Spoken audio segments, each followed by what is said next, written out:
मग पुसता सांगेन देवा पुसता सांगेन हित गुज मात. तीन अवस्था आहे जीवाची. हित ते करावे देवाचे चिंतन.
चिंतन कसं करायचं? चिंतन चित्ताला लावी मनाच्या मनाला परिणाम उन्मनीच्या सुखात पांडुरंग भेटी देत. ज्यार्थी तुकाराम महाराज म्हणतात भगवंत भेट देतो त्यार्थी आपण विश्वास ठेवा. भगवंत देतो देतो देतो.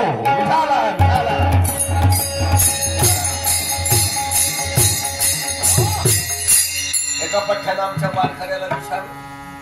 वारकरी पंढरपूरला आषाढी वारीला जात असताना एका पठ्ठ्याने विचारलं, महाराज आपण किती वर्षापासून वारी करता? त्यांनी सांगितलं माझं वय आता 60 वर्ष आहे आणि वडिलांबरोबर 15व्या वर्षी पहिली माझी वारी झाली. 15 आणि 7 आणि 15 किती झाले? 75 वर्ष. 75 वर्ष पंढरपूरची वारी करतो.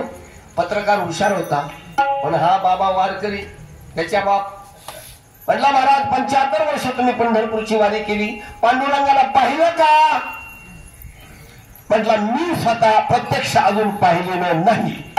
म्हणून 75 वर्ष वारी कशी करतात? त्यांनी सांगितलं, बेड्या तुझ्या खेड्यात राहतोस ना, त्या खेड्यामध्ये कधीतरी 3-4 वाजता एक कुत्र भुंकायला सुरुवात करतो. किती? एक कुत्र भुंकायला सुरुवात करतो. कारण त्यांनी एकट्याने चोर पाहिलेला असतो. त्या एकट्या श्वानाने चोर पाहिलेला असतो. तो भुंकायला लागल्याबरोबर गावातले सगळे कुत्रे भुंकायला लागतात. सगळ्यांनी पाहिलेला नसतो. म्हटलं राजा त्याप्रमाणे आमच्या ज्ञानोबा तुकाराम महाराजांनी भगवंत पाहिला, त्यांनी टाहो फोडला आणि म्हणून आम्ही वारी करतो. विठाला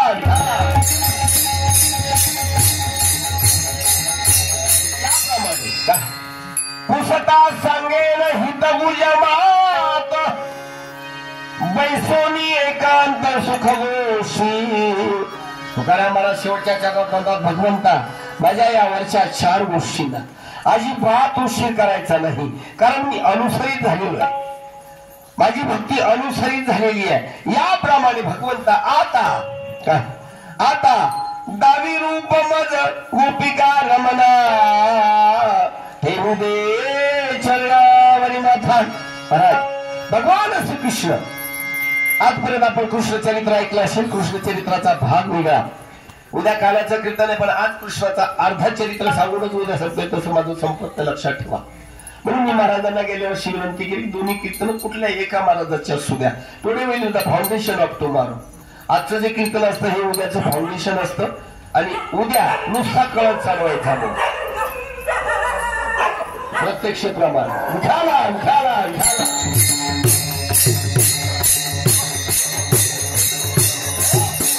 आणि महाराज मला सांगत असतो मी बाप दाखवण्यातून श्राद्ध झाला. काय ही भाषा माझी आहे बरं का. बाप दाखवण्यात तर लगेच प्रमाण बाहेर. लगेच प्रमाण बाहेर. याप्रमाणे सतसचल ज्यार्थी हे सत्य आहे त्यार्थी कीर्तनकार बोलतो तेही सत्य आहे. विठाला विठाला. भगवान श्रीकृष्ण महाराज आज एक विशेष आहे का? काय भगवंता तुझं हे जे रूप आहे, ठेव खाली ठेव, बस ठलान ठलान.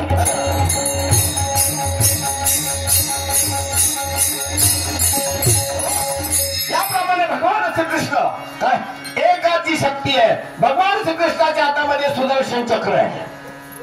महाराज पहिल्याच याला जर शिक्षा केली असती तरी शिशुपाळचं मुंडकं उडवलं असतं. पण 101 किती 101 चुका सहन करण्याचं सामर्थ्य आहे. त्याचं नाव आहे श्रीकृष्ण.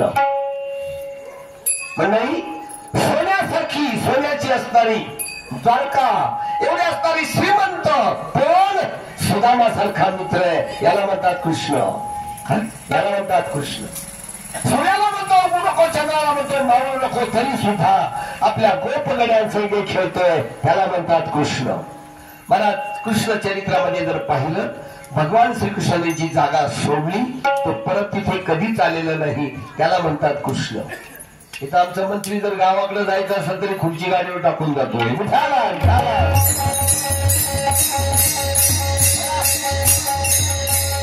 जगताचा चालक काय जगताचा असणारा चालक तरी सुद्धा आपल्या गवळणीचं ऋण मानतो. त्याला म्हणतात कृष्ण. विठाला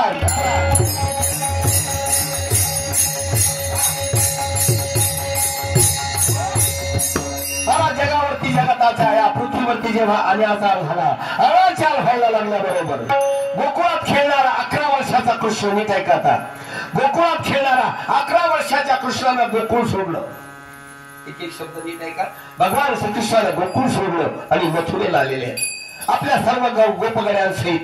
11 वर्षाचा कृष्ण आणि 56 वर्षाचा हा म्हणजे तो दुराशानी आहे. भगवान श्रीकृष्णाचा मामा कंस 56 वर्षाचा. लक्षात ठेवा, कॉम्बिनेशन होत नाही तरी सुद्धा बलिष्ठता. विश्वासी तो करी स्वामीवरी सत्ता अरे सकळ भोगिता होयताचे. आणि संत श्रेष्ठ तुकाराम महाराजांनी महाराजाच्यासाठी बरं का संतांची भाषा आहे का भगवान श्रीकृष्ण तुम्हाला परत आणतो. पण सगळ्या प्रत्येक पिढीमध्ये जर आपण पाहिलं तर मागच्या संतांच्या साहित्याचा परिणाम पुढच्या संतांवरती झालेला.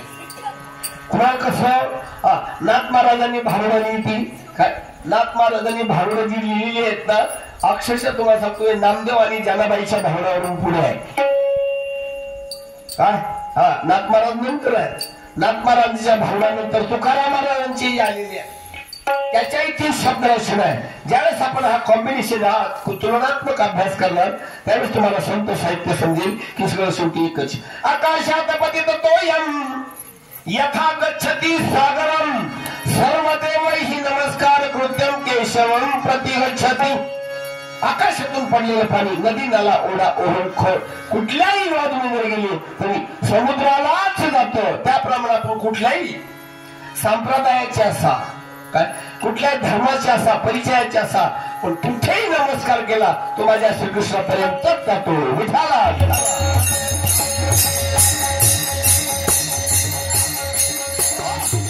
म्हणून love is the high medicine for all the disease मी सांगत असतो. प्रेम प्रेम प्रेम नावाची चीज आहे या सगळ्या रोगांवरती रामबाण उपाय. आणि या प्रेमाचं प्रतीक सिंबल आपण लव भगवान श्रीकृष्णाचं सिंबल आपलं. श्रीकृष्ण हा प्रेम प्रेम प्रेमाचं प्रतीक आहे, सिंबल आहे. आपण आपल्या मंदिरामध्ये कासवाचं चित्र पाहिलं असेल. किती लोकांना माहितीये ही कासवाची मूर्ती का बसवली? इट्स अ सिंबल ऑफ लव. कशी तुकाराम महाराजांना ज्यावेळेस मंडळी भेटली त्यात प्रेमावर व्याख्या करत असतात तुकाराम महाराजांनी सांगितलं प्रेमने सांगता बोलता अनुभव चित्ता चित्त जाणे.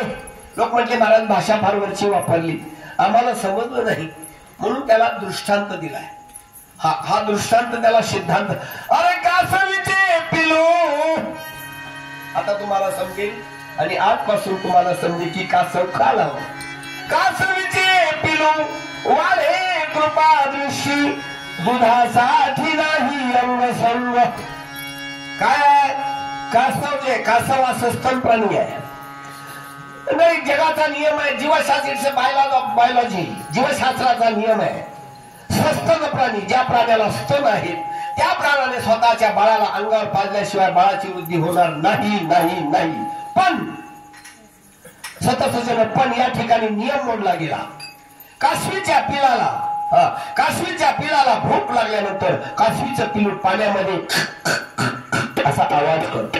काय तुला कशावरून? आता कॅसेट संपल्या द्या, पूर्वी टेपच्या कॅसेट होत्या माझ्या, आणि त्या कॅसेट मध्ये हे मी शूट केलेलं आहे.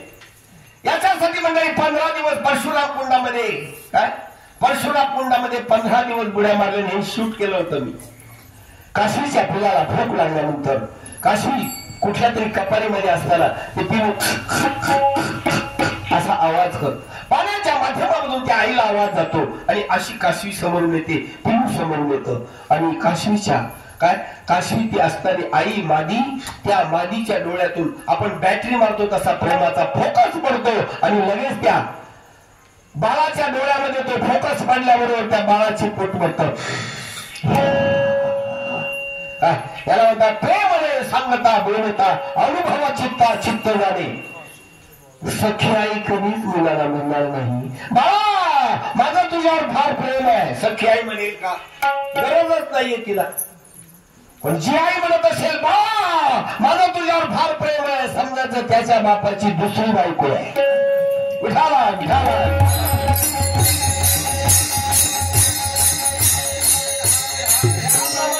प्रेमाचा सागर असणारा माझा भगवान श्रीकृष्ण 108 पत्नी असताना सुद्धा राधेशी एक निष्ठ राहतोय, त्याला म्हणतात कृष्ण. आणि कृष्णयती कृष्ण हा भागवतामध्येची व्याख्या आली. कृष्णयती कृष्ण भाव आणि भक्तीचं जिथं घर्षण होतं त्याला म्हणतात कृष्ण. विठाला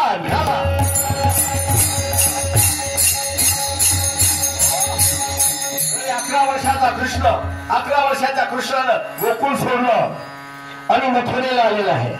मथुरेला आल्यानंतर गोकुळामध्ये यांना राक्षसाला जाता येतो. राक्षस पत्न्या सुद्धा प्रत्येक गॅलरीमध्ये येऊन भगवान श्रीकृष्णाचं रूप पाहतात. कसा आहे तो राजाचा जो कुमार,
असं भगवंताचं असताना स्वरूप. भगवान श्रीकृष्ण मथुरेला आलेला आहे.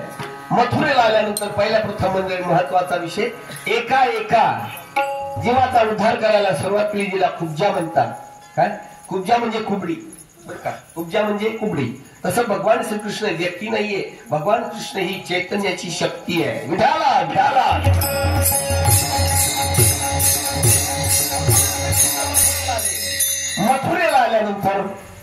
मथुरेला आल्यानंतर कंसाचं हरण केलं, कंसाला मारलेलं आहे. आणि कंसाचं राज्य त्याच्याच बापाला दिलं. भगवंताचा हात त्याच्या पुढचा गुण आहे. ज्याचं कमवलं, ज्याचं मिळवलं ते त्याला परत दिलेलं आहे, स्वतःकडे ठेवलेलं नाहीये. आणि त्या कंसाच्या बापाचा आजही जर आपण मथुरेला गेला तर पितळाचा पुतळा चौकामध्ये गेला तर पहा, सतसचन दिलं, राजे त्याचं चला दिलं.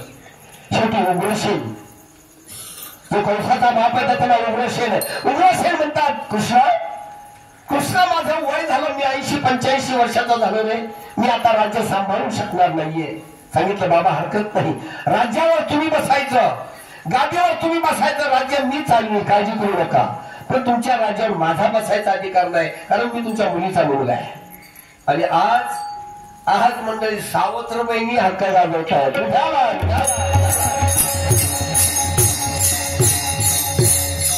शास्त्रार्थ करा. बाबा मी तुमच्या मुलीचा मुलगा आहे म्हणून तुमच्या राज्यावर माझा अधिकार नाही. तुम्ही राज्यावर तुम्ही बसायचं, राज्य मी चालली. कृतज्ञता सांगतोय पुढे. चला आपलं धर्मशास्त्र साधं नाहीये. म्हणून जगाच्या पाठीवर एक दिवस कधीतरी या हिंदू धर्माचं धर्मत्व येईल. हिंदू धर्म राजगुरु ठरेल तो हा. भगवान श्रीकृष्ण राज्य करायला सुरुवात केली आणि या उग्रसेनाने फक्त सकाळी यायचं, सचिवालयातून घरी जायचं. सुत सचिव हो रोज रोज उशीर व्हायला लागला तेव्हा देवकी आणि वसुदेव सांगतात कृष्ण कृष्ण 11 वर्ष तू गोकुळामध्ये नंद यशोदेला आनंद दिला. अरे कमीत कमी आता तरी आमच्या बरोबर जेवायला नका आमचं ऐकू, पण श्रीकृष्णाच्या आई बापाचं तरी ऐका. समजतंय का काय बोलतोय? तरुणांना ही मुद्दा आहे. नाही दिवसभर जेवण एकत्र झालं तर कमीत कमी रात्री तरी एका पातेल्यातलं जेवण जेवण ते उद्याच्या सकाळच्या दुसऱ्या दिवसाचं विचार त्याच्यामध्ये येतो, विचार मंथन होतो. म्हणून देवकी माता सांगतात कृष्णा कमीत कमी रात्री तरी आमच्या बरोबर जेवायला येत झाले. सांगितलं आई साहेब सचिवालय आहे, राज्य आहे, ते करता करता मला उशीर होईल, पण तुम्हाला एक पर्याय सांगून ठेवतो. मी यायच्या अगोदर माझं जेवण भरून ठेवत जायचं, ताट भरून ठेवायचं. इथे महान कृतज्ञता सांगतो पुढे अशी आहे. पण सांगितलं आई आट आहे. काय आट आहे आई? माझ्या ताटामध्ये सोन्याच्या वाटीमध्ये लोण्याचा गोळा ठेवायचा नाही आणि चांदीच्या वाटीमध्ये केशरी दूध ठेवायचं नाही. आई एवढी कृपा करायची. माझं ताट भरून ठेवायचा आणि रोज तुम्ही जेवण करून ठेवता. महाराज खरं म्हणजे भगवंताचा जो मित्र आहे उद्धव, भगवंताचा मित्र आहे तो उद्धव आहे. उद्धवाला प्रेम भक्ती शिकवायची होती म्हणून हा प्रयोग नाही कप्पा. काय प्रेम भक्ती शिकवायची होती. याप्रमाणे भगवंताने रोज जावं, ताट उघडून घ्यावं, जेवण करावं. 1 महिना झाला, 2 महिने झाले. शेवटी आई साहेब आहे काय आई साहेबांना विचार पडला माझ्या कृष्णाने मला असं का सांगितलं असावं. म्हणून एक दिवस प्रयोग करायला गेल्या.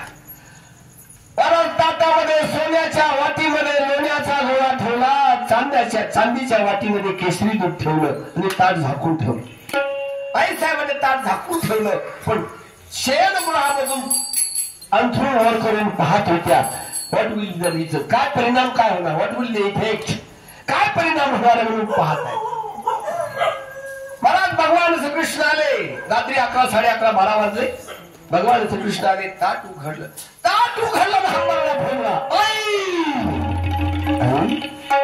मी तुला सांगितलं होतं माझ्या ताटामध्ये सोन्याच्या वाटीत लोण्याचा गोळा ठेवायचा नाही आणि चांदीच्या वाटीत केशरी दूध ठेवायचं नाही. मला धांबरडा फोडला. आई साहेब घाबरल्या. अरे बापरे काय झालं? इथे कृतज्ञतेचा विषय सांगतो नंतर. याप्रमाणे महाराज भगवान श्रीकृष्णाने उशी घेतली, शयनगृहामध्ये गेले आणि हंबरडा फोडला. आई मी तुला सांगितलं होतं हे करू नको म्हणून का केलं? आई साहेब घाबरले. आई साहेब येऊ शकल्या नाही. पण नंद बाबा उठले, दिसत नव्हतं. जवळ गेले, खांद्यावर हात टाकला. कृष्णा अरे तुझ्या आईला आता काही दिसत नाही, चुकलं असेल काय? मी आईला सांगितलं होतं माझ्या ताटामध्ये असं ठेवायचं नाही. अरे पण का? बाबा ते आहे माझ्या, तो अधिकार आहे माझ्या यशोदा मैयाचा. बाबा माझ्या ते पाहिल्यानंतर मला माझ्या यशोदा मैयाची आठवण झाली, नंद बाबाची आठवण झाली. का केलं आईनं असं? आणि महाराज भगवान श्रीकृष्ण धाय मोकळून रडतायत. भगवान श्रीकृष्णाच्या प्रेमाचा धाय मोकळून रडतात. आई वडिलांची आठवण झाली, नंद बाबाची आठवण झाली आणि अशी आठवण झाल्यानंतर तुम्हाला सांगतो काय होतं. आठवण झाली महाराज आणि रडाताना बंद होणार. शेवटी नंद बाबा सांगतात झाले कोणीतरी उद्धवाला बोलवा. अरे माझं ऐकत नाहीये, आईचंही ऐकत नाही. म्हणून कधीतरी वाटतं माणसाला की त्याच्या जवळच्या मित्राचं ऐके. म्हणून उद्धवाला बोलावलं. भगवंताला तेच पाहिजे होतं. उद्धवाला बोलवलं. क्लायमॅक्स पहा कसा आहे. मिळालेली गाय आणि खाटी गाय. काय तुम्हाला मी सांगितलं असेल खायलाच काय व्यालेल्या गाईला जर वासरू सोडलं, गाय अशी तरारून उभी राहते. वासराने हुंडी मारली की कास तट्टत दुधाने भरून गळ्याला लागतं दूध. आणि मग वासराने दुसरी हुंडी मारली की व्यालेल्या गाईला प्रेम मावत नाही, सोडते. तिला म्हणतात व्यालेली गाय. बोला काय म्हणतात? बोलत चला, बोलत चला. माझ्या कीर्तनात बोलावं लागतं. माझ्या कीर्तनात मुखी माणसं बोलतात. जे बोलत नाही त्यांचं काही झालं तर मी जबाबदार राहणार नाही.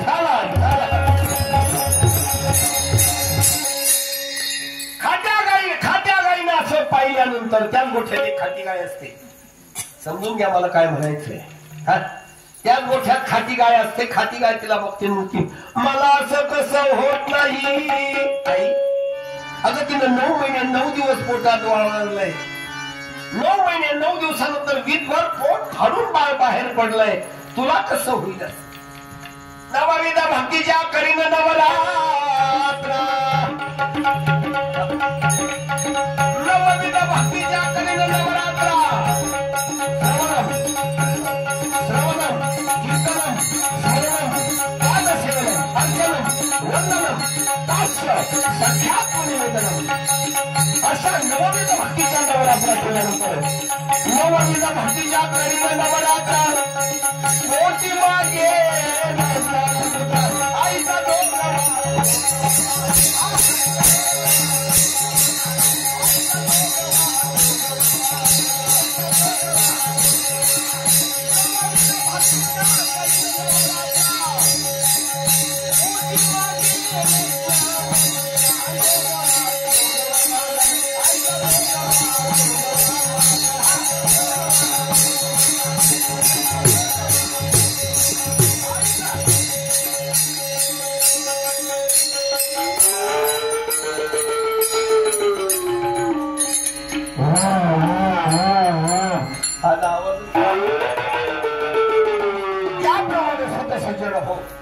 नवविध भक्तीच्या करीन नवरात्रा. पोटी मागेन ज्ञानपुत्रा. आणि आपण साहेब जोपर्यंत ज्ञानपुत्र होत नाही ना, काय जोपर्यंत ज्ञानपुत्र होत नाही तोपर्यंत स्वतःला किती मोठा मारा समजू द्या. विठाला विठाला शब्द वाईट आहे पण महत्वाचा आहे. जोपर्यंत ज्ञानपुत्र होत नाही तोपर्यंत किती अध्यात्म केलं तर वांजोटे वांजोटे वांजोटे. काय कोणला म्हणायचं असेल तर चॅलेंज. याप्रमाणे भगवान श्रीकृष्णाला रडण्यापासून प्रवृत्त करण्यासाठी उद्धवाला बोलावलं. उद्धवाला बोलावल्यानंतर क्लायमॅक्स कसा आहे सांगितलं. आता उद्धव खाटी गाय समजायचं आणि भगवान श्रीकृष्ण व्यालेली गाय. काय प्रेमाचा पत्ता नाही. पण तत्वज्ञानामध्ये जर समजला तर महाराज उद्धव भगवान श्रीकृष्णाला हलवणारा तत्वज्ञानामध्ये. आता इतकं डायरेक्ट सांगत नाही पण आपली जेवढी तीर्थक्षेत्र आहेत ना त्या प्रत्येक तीर्थक्षेत्रावरचे वारकरी, तीर्थक्षेत्रावरचे महाराज या प्रकारचे वेगवेगळे आहेत. समजून घ्या. काय तिथे चातुर्य चालत नाही. परमार्थामध्ये श्रद्धा लागते, चातुर्य चालत नाही. काय आणि आपल्यात चातुर्य जास्त असतं. आम्ही समर्पण भक्ती नाही, अनुसरण भक्ती करत नाही, आपण अनुकरण भक्ती करतो. याप्रमाणे भगवान श्रीकृष्ण घाय बघून रडतायत नाही आई. आणि उद्धव हसतोय. कृष्ण कृष्ण मला माहिती तू का रडतोस. का तुला राधायची नाही. उद्धवा तुला नाही समजणार रे. उद्धवा तू फक्त तत्वज्ञान पाठ केलंस, प्रेमाच्या गावातच उतरला नाही, प्रेमाच्या गावालाच गेला नाही.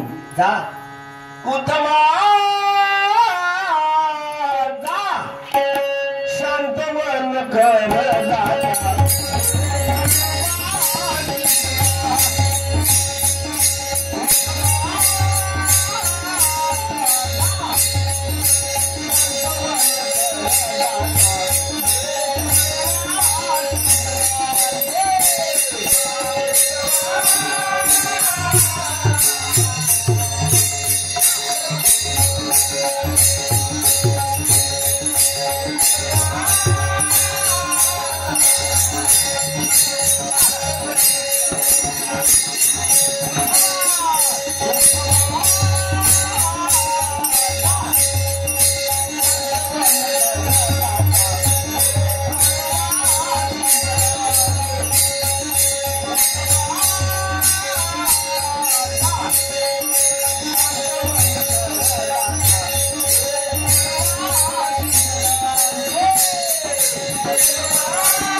प्रेमाच्या गावाला जावं लागतं. जा आपणही कधी वृंदावनला गेलात तर. महाराज मी माझ्या बऱ्याच पेशंटला सांगू तुझा कुठला हा तुझा रोग कुठेच नीट होत नाही ना. अरे हा डॉक्टरांचा नाहीच आहे. मग जा आमच्या मुख्य डॉक्टरला त्याला वृंदावनला पाठवतो. महाराज वृंदावनामध्ये जाऊन कोणी जा तुम्हाला प्रयोग करायचा. वृंदावनामध्ये जर 15 दिवस गेलात ना तर तिकडून तुम्ही नीटच होऊन आलात पाहिजे असा दावा आहे. प्रयोग आहेत माझे. कारण तिथे प्रेम प्रेम प्रेम प्रेमच. हरी बोल. प्रेमाशिवाय गोष्टच नाही. राधे बोल, हरी बोल, राधा बोल, हरी बोल, राधा. आणि मग त्या प्रेमाचा परिणाम असा होतो आपल्या रोगाचा विसर पडतो. आणि विसर पडला की रोग नष्ट होतो. रोग निर्माण करण्याचे डॉक्टर आहेत का? नाही. रोग निर्माण करण्याचे इंजेक्शन आहेत का? नाही. रोगाच्या गोळ्या आहेत का? नाही. मग रोग का होतात कधी विचार केला? नाही. मंडळी एवढी disease start from the mind. सगळ्या रोगांची सुरुवात मनातून होते. आणि मनाचे डॉक्टर तुम्हाला फार जगात कमी भेटतील.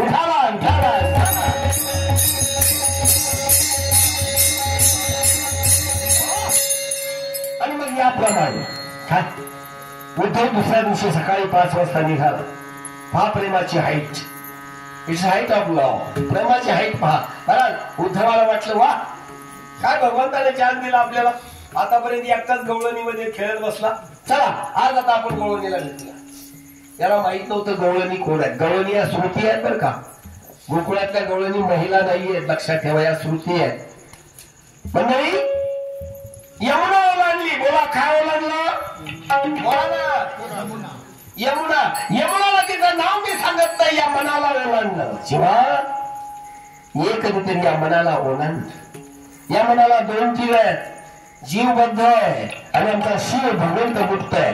मुक्त शिवाला भेटायचं असेल तर जीवाला या यमुनेला पार करावं लागेल. जीवा उत्तिष्ठत जागृत प्राप्यवर. आणि बघा Vivekananda Swami says wake up, stand up and start up to the goal. What is the goal of life? जीवनाचं ध्येय काय? म्हणजे जर जीवनाला आनंदाचं ध्येय नसेल तर जीवन नैराश्याच्या खडकावर आपण फुटून जातं. म्हणजे नको त्या वेळेला माणसाला आत्महत्या करण्याची वेळ येते. आजपासून निगेटिव्ह थिंकिंग करायची नाही. देव म्हणतो तथास्तु. काय देव काय म्हणतो? सगळेजण शब्द उच्चारा तथास्तु.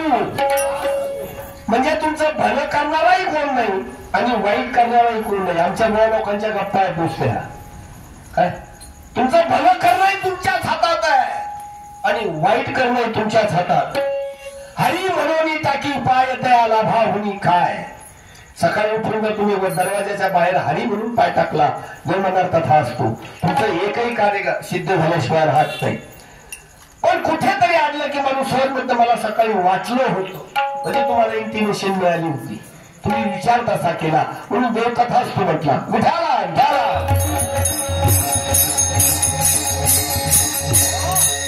अजूनही तथा असतो अर्थ तुमच्या लक्षात येईल.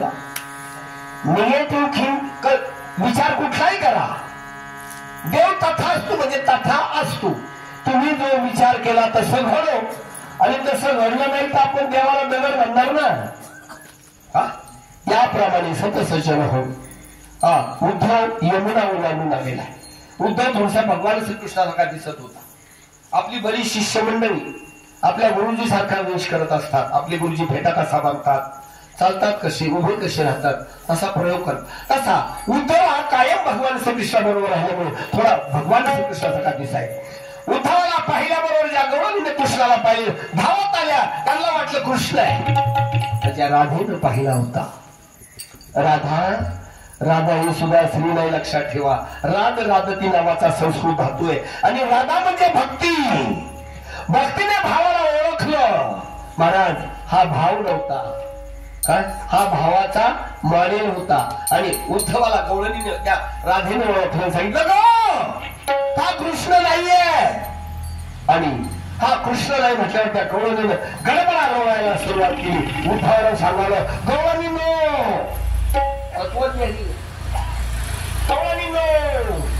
भगवान श्रीकृष्ण जयस्थळी भरलेला आहे.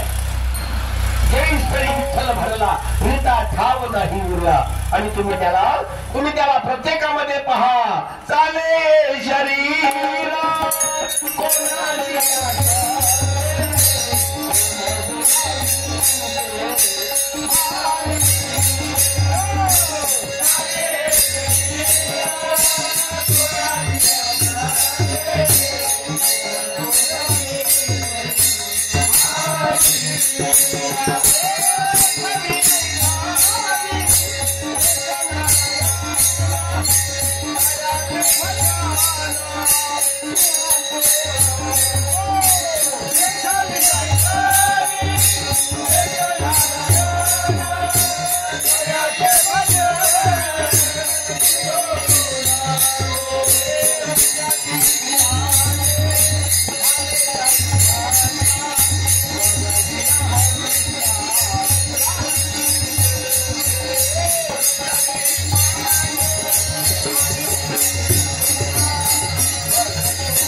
कोणाची समोर तत्वज्ञान म्हणण्याला सुरुवात केली.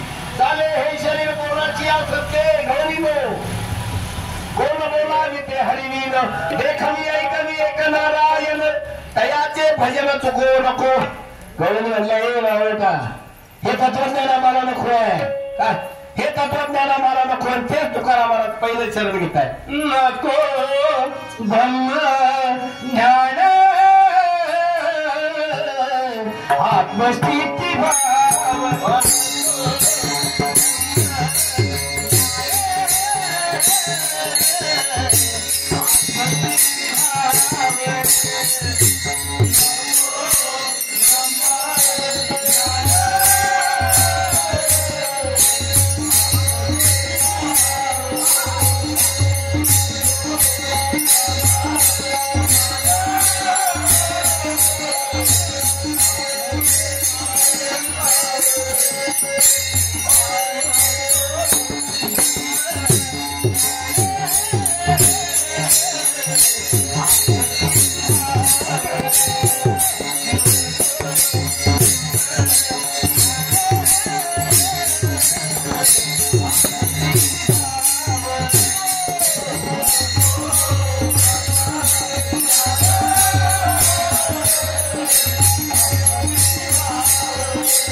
नको ब्रह्मज्ञान आत्मस्थिती भाई उठावा.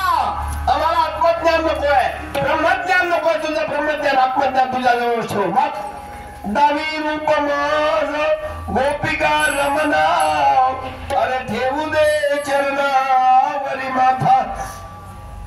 भगवान श्रीकृष्णाचं रूप जर तुला आम्हाला दाखवता येत असेल तर दाखव, तर याच्या व्यतिरिक्त आम्हाला गप्पा नको. तेवढा थांबतो बाबू. एवढी प्रेम भक्ती. गोळणीने मला नंदाच्या वाड्यावर जायचंय. लगेच गोळण पुढे आली. मूर्खा म्हणते प्रेमाची उंची. का एक गोळण म्हणते मूर्खा भावा. कोणाला? उद्धवाला.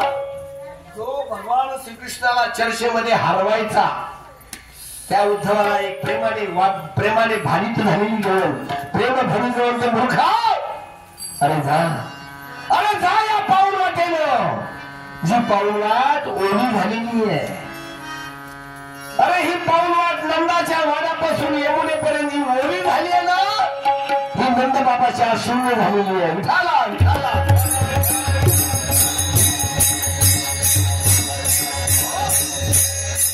बापरे.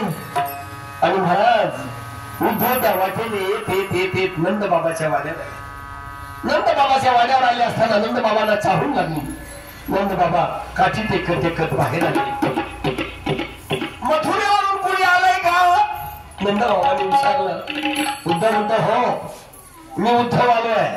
कसा आहे माझा कृष्ण, कसा आहे माझा लाल? महाराज बोलता बोलता बोलता चक्कर येऊन पडले. उद्धवाने उचललं. ह्या दोघांची गडबड चालू असताना राधेनं सांगितलं आवाज नाही करणार, मेरा लल्ला उठेगा. यशोदा मैया 6 महिन्यापासून भगवान श्रीकृष्णाची मूर्ती पाण्यामध्ये घालून हलवत होत्या. सांगितलं आवाज करायचा नाही, माझा कृष्ण उठेल. होता म्हणतो बापरे कसं हाय, काय उंची आहे. याला म्हणतात प्रेम. सगळ्या गवळणी एका घरामध्ये, बाजूला गेला थोडा, सगळ्या गवळणी एका घरामध्ये बसल्या होत्या. कृष्णाबद्दल चर्चा चालली होती. एका गवळणीनं सुंदर असं चित्र काढलं भगवान श्रीकृष्णाचं. सुंदर असं चित्र काढलं होतं. कमरे इतकं चित्र काढलं. हातामध्ये ब्रश घेऊन असा चिंतन करते. कृष्ण परत कधी येणार आहेस, त्याच्याशी बोलते. उद्धवाने ते चित्र पाहिलं असं खिडकीतून आणि विचार हे चित्र कोणी काढलं? त्याच्या हातात ब्रश होता ना. ती गवळणी म्हणली पागल, मूर्ख, महामूर्ख, ब्रश कुणाच्या हातात आहे? याच्यावरून तुला अनुमान करायचं, याला अनुमान म्हणतात. बापरे तुम्ही चित्र काढलं, फार सुंदर काढलं, पण काय म्हणली पुढे बोलू नको. पण कमरेतच काढलं, याचा त्याला पाय नाही काढले. म्हणली मूर्खा बावता. अरे या चित्राला पाय काढले असते तर हे चित्रही मथुरेला पळून गेलं असतं. प्रेमाची उंची पाहिल्यानंतर महाराज उद्धवानं तिथली माती नाही कपाळाला लावली, लोळण घेतलं तिथे. लोळण उठाला उठाला.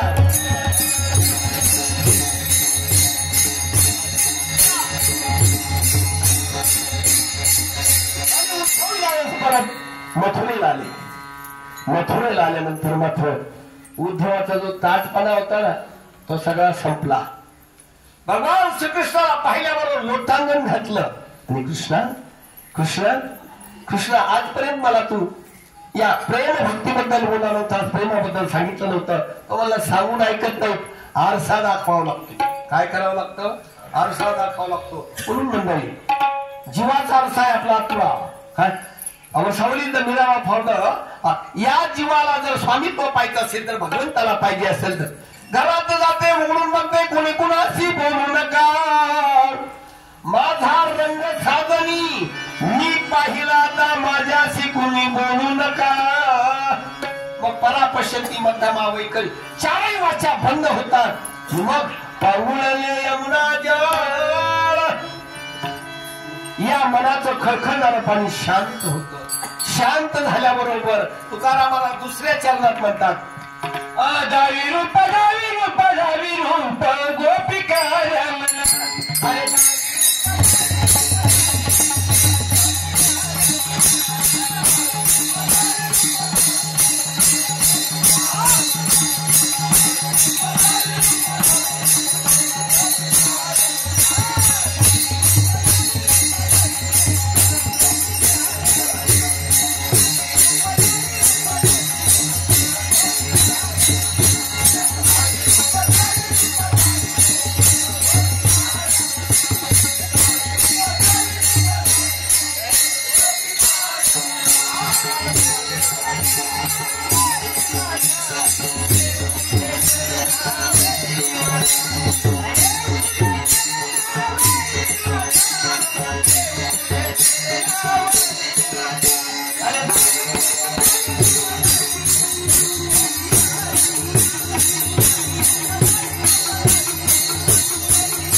हे रूप मला पाहायला मिळालं होतं नव्हे, तुझं ज्ञान मला झालं नव्हतं, त्याची आज कृपा कर.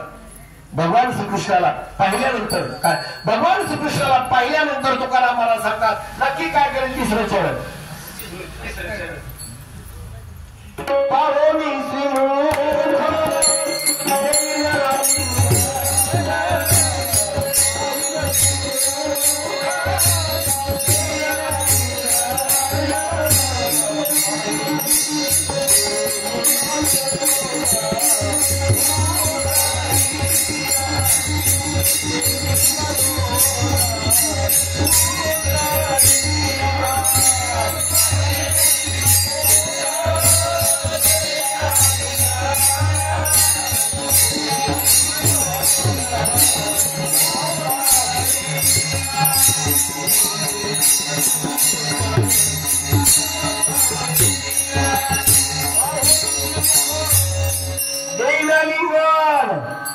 जीवे निंबलोन उतरीन.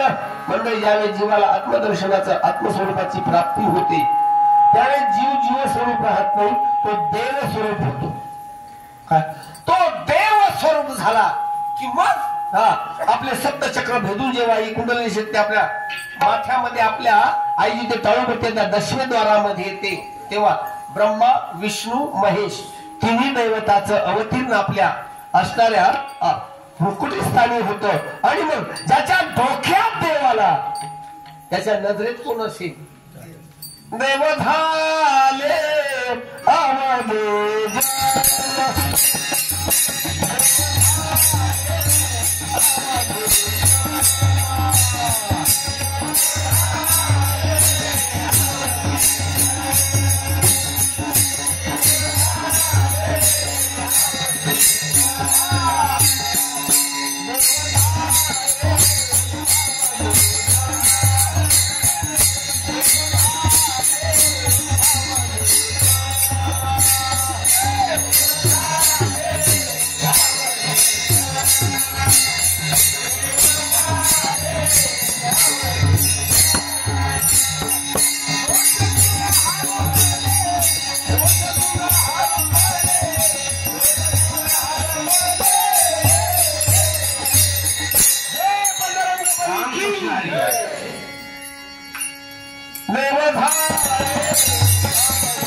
स्वरूप प्राप्त झाल्यानंतर स्वतःच ज्यावेळेस आत्मदर्शन कोण हम मी कोण आहे, अहम ब्रह्मास्मी, अहम ब्रह्मास्मी. एकदा एका नदीवरती हरिण पाणी प्यायला आली, कोलीन काय कोलीन पाणी प्यायला आली. मी देवाचं भगवंताचं स्वरूप सांगतो तुला म्हणे ते पाहिजे जातीचे एरा गवायाचे काम नाही. कोलीन गर्भवती होती, कोलिनीच्या पोटामध्ये बाळ होतं. पाणी प्यायला सुरुवात केली आणि महाराज सिंहानं डरकाळी फोडली. सिंहानं डरकाळी फोडल्याबरोबर कोलिनीचा गर्भपात झाला. ते बाळ खाली पडलं, कोली पळून गेली. पळून गेल्यानंतर त्या सिंहाला ही बालिका रे जन्मजात बाळ आहे, त्यानं ते उचललं आणि घरी घेऊन आला. आपल्या बायकोला म्हणजे शिवणीला सांगितलं ग अशा अशा कंडिशन मध्ये हा गर्भपात झालेला आहे, सांभाळ या बाळाला. मी काय का सतसजन हो. या शिहिणीने आपल्या 2 बाळासहित या 3ऱ्या कोल्याच्या कार्ट्याला सांभाळलं. कोल्याच्या कार्ट्याला सांभाळ पुढे होत होत होत पुढे तीनही जवानीमध्ये आले. सिंहाचे पिल्ल आणि हे कोल्याचं पिल्लू सुद्धा जवानीमध्ये आलं. एक दिवस जंगलामध्ये गेले असताना समोरून हत्ती आला. हत्तीची सोंड पाहिल्याबरोबर हे कोल्याचं पिल्लू नीट आहे का काय या कोलिनीचं पिल्लू सिंहाच्या पिल्लाला सांगितलं, फार मोठा प्राणी आहे, नादी लागू नका, मरू आपण. ते म्हणले चला हट, आम्ही याच्याशी टक्कर देणार. कोण आहे ते माहितीये? सिंहाचे पिल्ल. आपण कोण आहोत? सिंहाचे पिल्ल समज चला. सतसचर याप्रमाणे शेवटी या कोलिनीच्या पिल्लानं पळ ठोकला. घरी आलो आणि या पिल्लांना फार बरं का फार सोपं येतात. रडून रडून कोलिनीला सिंहिणीला सांगायला सुरू, आई माझ्या दोन्ही भावांचा बहुतेक नाश झाला असावा, कारण हे फार मोठ्या प्राण्याच्या नादी लागले. ती म्हणली बाळा हे माझं दूध पिलेले आहेत. समजताना मी काय बोलतो? हे माझं दूध पिलेले आहेत. त्यांना हरण करणार या जंगलामध्ये कोणी नाहीये. ते या जंगलाच्या राजाचे बाळ आहेत. कार्ट्या तू त्यांना घरी यायच्या अगोदर निघून जाणे तर तुलाही मारून टाकतील. विठाला विठाला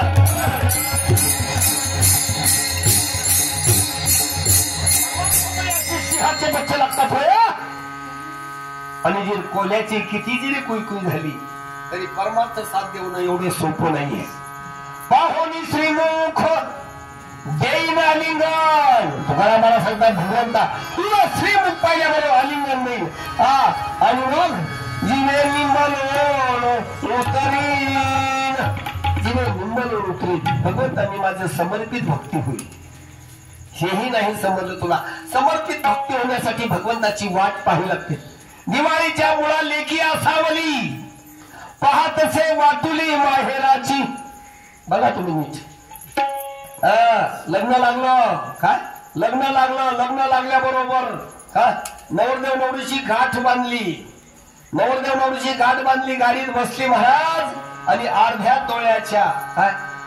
तोळ्याच्या कानपिळ्या पायी लिहायचं लिहायचं भांडण झालं. व्याह्यानं एकमेकाच्या शेंड्या तोडल्या, वाहिनीनं एकमेकाच्या झिंज्या तोडल्या. फक्त अर्धा तोळा. आणि ठरलं आजपासून एकमेकाचं तोंड पाहायचं नाही. मला 6 महिने झाले. 6 महिने झाले आपल्या या काय खंडाळ्याच्या बाजारात गाठी मिठी व्हायच्या पण एकमेकाचं तोंड पाहिलं नाही. पण 6 महिन्यानंतर दिवाळी आली. मुली तोपर्यंत माहेराची वाट पाहत नाही, पण दिवाळी आली की मुली वाट पाहतात. दिवाळीच्या मुळा लेकी असावली अशी देवाची ज्यावेळेस वाट पाहाल तेव्हा माइंड टेम्पल तलाम होणार.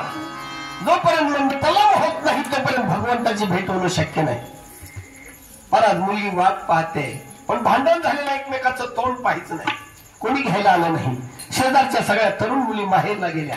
म्हाताऱ्या थेरल्या सासवा सुद्धा माहेरला गेल्या. पण हिला घ्यायला कोणीच आलं नाही. शेवटी हिचे डोळे आपण भरायला. सासू म्हणते ग भरल्या घरात राहतोस आता जवळ दिवाळी आली तुला लहान वाटत नाही. याच्याकरता बर का याच्याकरता आमच्या जनाबाईनं नवस केलाय. मी काय का आता काय जनाबाई ब्रह्मचारी आहे बरोबर आहे. जनाबाईचं लग्न झालेलं नाही तरी सुद्धा जनाबाईचा भगवंता खंडेरायाला केलेला नवस आहे का? घरी गेल्यावर पाहिजे गबाई गाठात पहा 127 क्रमांकाचा हा नवस आहे. 127 क्रमांकाचा अभंग. खंडेराया तुझं जनाबाई म्हणते खंडेराया शिवाचा अंश आहे. देवाचा देव तो महादेव. मी काय का सोन्याचं प्रतिनिधित्व करणाऱ्या जनाबाई. खंडेराया तुझं करीते नवसू. खंडेराया तुझं नवस म्हणजे वेगळं काही नाही. Goodwill positive thinking. जेव्हा आपण भगवंताकडे पॉझिटिव्ह थिंकिंग गुडविल्स करू त्यावेळेस आपलंच मन आपल्याला प्रसन्न होत असतं. पण म्हणतात देव लोक म्हणतात नवसाला पावतो. खंड्याला या तुझं करीते नमसू अरे मरू दे माझी सासू खंडीला.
जनाबाई सांगते आता सासू म्हणजे तुम्ही एवढे आनंदित होऊ नका की तुमची सासू गेल्यावर तुम्ही मोकळ्या व्हाल. तुम्ही पण पुढे सासू होणार आहेत, काळजी करू नका.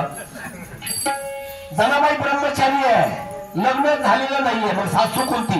ममता नावाची सासू. नीट ऐका, ममता नावाची सासू म्हणू दे, अहंकार स्वरूप असताना सासरा म्हणू दे, अहंकार सासरा म्हणू दे, ममता सासू म्हणू दे, आणि इच्छा नावाची ननंद म्हणू दे. वासना, आता वासना व ढाळ गाय माझ्याकडे खूप प्रमाणात, पण तुम्ही पाहिलं आता कुठं खोटलो ते पाय अक्षरशः म्हणजे लोड न घातल्यासारखं. याप्रमाणे सतसज्जन हो.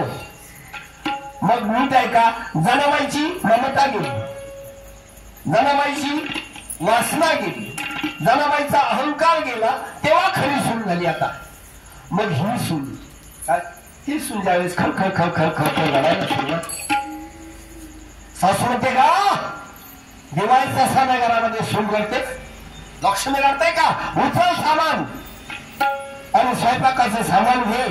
दिवाळीच्या सणाचं असणार सामान करण्यासाठी उचल सामान, जा परत घरामध्ये जा. परत घरामध्ये परत दारामध्ये गेले आणि माहेरावून वारा. ज्याप्रमाणे आपल्या गावामध्ये जर एखादी खंडाळ्याची मुलगी दिली असेल, खंडाळ्यावरून वाहणारं वारं आलं आणि आलेलं वारं या मुलीने ओळखलं. मुलगी म्हणते, हे वाऱ्या तू माझ्या माहेरावून आलास, मी तुला ओळखलं, कारण माझ्या आईच्या दारामध्ये पारिजातकाचं झाड आहे, त्याला म्हणतात माहेरची आठवण. आणि सांगते ग, हे वाऱ्या तुझ्यामध्ये त्या पारिजातकाचा सुगंध आहे. गावला घाल पिंगा वाऱ्या माझ्या परसात, माहेरच्या सुहासाची करबरसात. वाऱ्या तू माझ्या माहेरून आला, तर शेजारच्या दारातही जायचं नाही. परत वारं जोरात सुटलं, वारा जोरात सुटला आणि डोक्यावरचा पदर खाली पडला. डोक्यावरचा पदर खाली पडल्यावर मुलगी म्हणते, वाऱ्या मी माहेरी नाहीये, मी सासरी आहे, माझ्या पदराशी असा खेळू नकोस. आणि तेवढ्यात सासूबाई बाहेर आली. सासूबाई बाहेर आली. सासू, काय ग डोकं फिरलं का, तू कोणाशी बोलतेस? नाही सासूबाई, मी कोणाशी बोलत नाही. बोलत होती की नाही बोलाल तुम्ही? बोलत होती ना. कोणाशी बोलत होती? माहेरच्या वारीशी.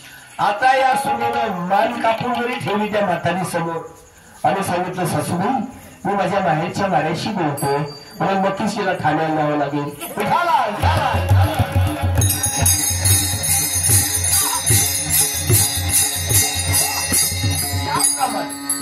याप्रमाणे सतसज्जन तुकाराम महाराज 4थ्या चरणात सांगतात,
ट्रान्सफॉर्मेशन, अंतर्मुखता. मी अंतर्मुख होईल, मी माझ्या आत्मदर्शनाला प्राप्त होईल. आणि मग पुसता सांगेल हीच गुजमात बैसोनी एकांत सुख गोष्टी सांगेल.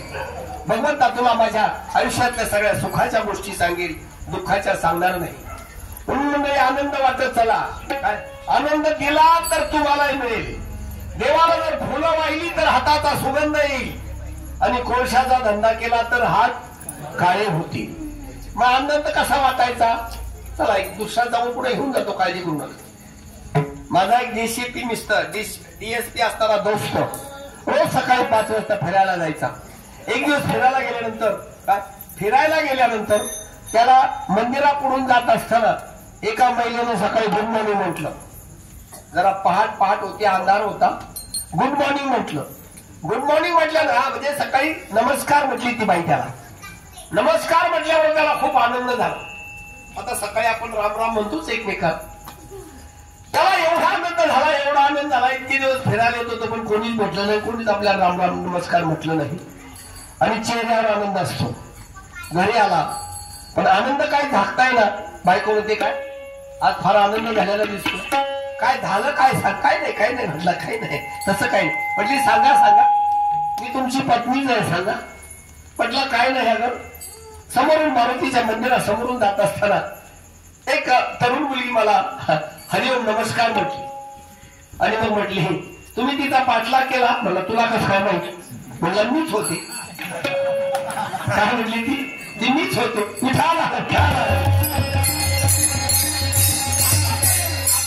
चेहऱ्यावर असलेला आनंद पटकन मावळ लागला. ती म्हणते काय? परस्त्रीने हरिओम नमस्कार म्हटल्याबरोबर एवढा आनंद होतो, आणि बायकोने नमस्कार केल्यावर काय झाला आनंद आहे. म्हणून आनंद वाटत चला. द्याल तेच परत असते. आपण जे द्याल ना तेच परत येत असत. एकदा गौतम बुद्धांना एका मूर्ख माणसानं एवढ्या शिव्या दिल्या 2 दगड मारले. बाबाने काहीच केलं नाही. शिष्य म्हटले मारावं का याला? म्हटले मग त्यात आपल्यात काय फरक नाही समजलं. म्हटलं अरे साधी गोष्ट आहे. गाढवाने जर तुम्हाला लाथ मारली नाही, गाढवाने जर तुम्हाला लाथ मारली, तुम्ही जर गाढवाला लाथ मारली तर काय म्हणतील लोक? आपल्या डबल गाढव म्हणतील. गौतम बुद्ध म्हणले त्याने दिलेल्या एकाही शिवीचा मी स्वीकार केला नाही. त्या शिव्यात परत त्याला गेले की नाही, मी स्वीकारच केला नाही. याप्रमाणे सतसज्ज म्हणून जीवनामध्ये आनंद घ्यायचा असेल तर आनंद द्या, आनंद परत येईल. आपण जर एखाद्याला दुःख दिलं तर तेच दुःख आपल्याला तर आपण आजारी पडतो.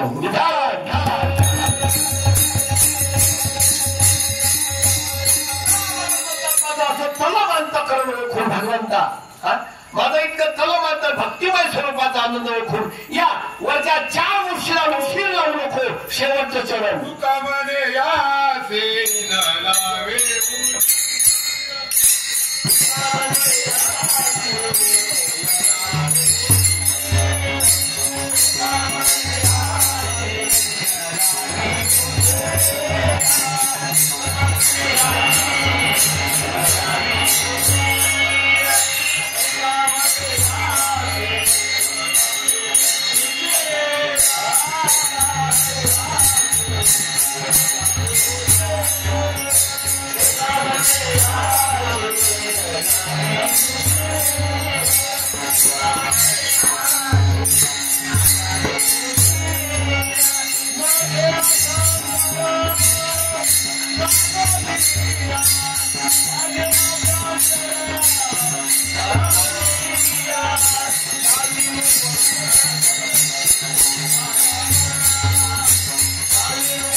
असा जीव जसा माहेरला जायला अधीर होतो तसं या वरच्या 3-4 स्टेपचा तुम्ही जर विचार केला तुकाराम महाराज म्हणतात काय नको ब्रह्मज्ञान आत्मस्थिती भाव मी भक्त तू देव ऐशी करी याला की न लावी उशीर माझ्या अभ्यंतर जाणून या काय करणार पाहुणी श्रीमुख धावे पाहुणी श्रीमुख देईन विलंगाण जिवे निमलोन उतरेली अशी न लावी उशीर पुसता सांगेन हित मातो पैसोनी एकांत सुख गोष्टी गामने अशी न लावी उशीर माझे अभ्यंतर जाणून या ज्ञानेश्वर